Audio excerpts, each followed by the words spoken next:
Hi everyone, and welcome to today's Suds Snippets.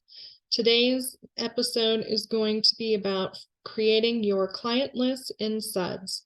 We've had several people log into Suds and it looks like there aren't any clients, and there's been a little bit of nerves about that. So this is the best way to find your client list.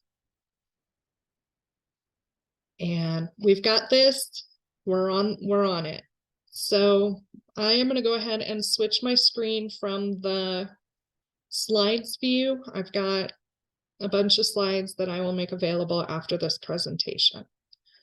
So this is the Suds training environment.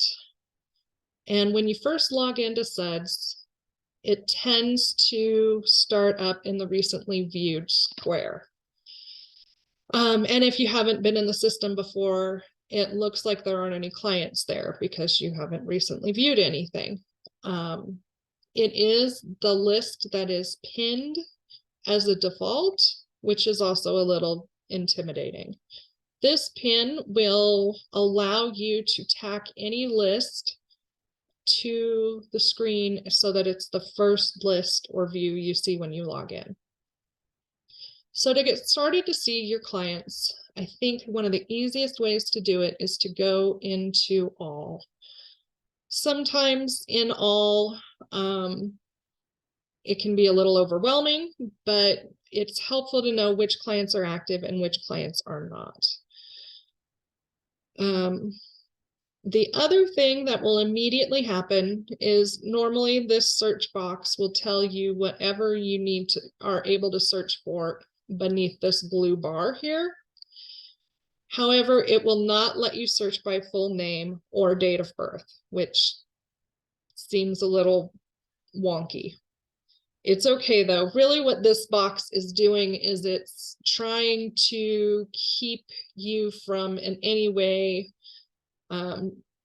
corrupting the all file. There's a couple of files in the system that won't let you filter, they won't let you search, they won't let you kind of play with the data, and it's because they're trying to maintain the integrity of the data. So if you come across that, the first thing I do is I go to the little cog here, go to the drop down, and you can clone it.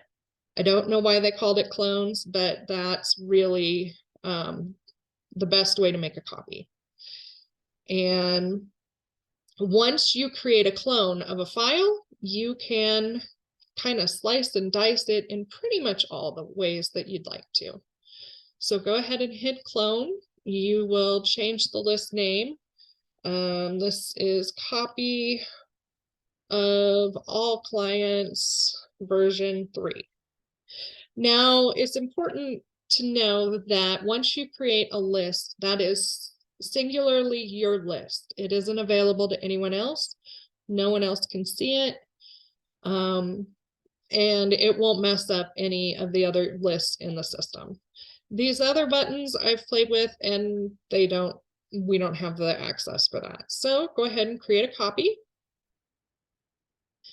This will open up the box. And since it is a cloned copy, unfortunately, you still can't search by full name or date of birth, but you can search by client ID or peer place ID if that's what you'd like. But really what this does is it opens up this funnel that allows you to add additional filters to the list. And it also allows you to kind of remove the filters that are already there. So what really works pretty well is hitting this add filter. And now you can filter this list by any way that you like. One of the first things I did when I got in Suds was I filtered by the county equals, and then you can select up to, I don't know, a bunch of counties. So I went ahead and did our region, and I'm just going to do 2 for now, just because, and hit done. It will then allow me to sort all the active and inactive clients by the county. The next thing to do, be sure to hit the save button, because there were several times I went, oh, that didn't do anything. The save is actually also a run button. So when you hit that, that's what makes it sort and will give you a list of your clients. Then if you were interested in who made it, who is active or inactive in your uh, list, you can sort it by active and inactive. You can even, if as you're going through the list, realize, oh, there's not a phone number here, and fill in some of these, some of the smaller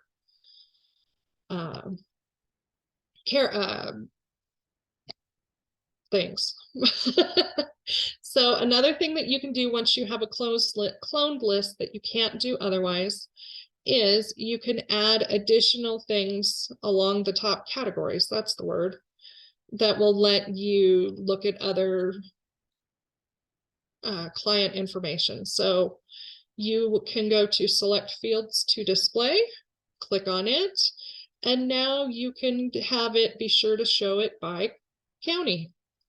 And then I really like having county towards the front of my list. So you can hit these up and down arrows and that will move around the columns. I don't feel like I need peer place ID, so I can take that out. I will save it. And now I have a really great list of clients that are in Summit and Grand County. I know what their phone numbers are. I know if they're active or inactive, and I can sort and move things around by that.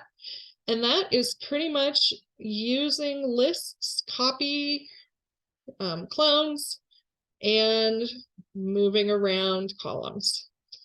Thank you so much for your time, and I hope you found this helpful. Thanks. Bye.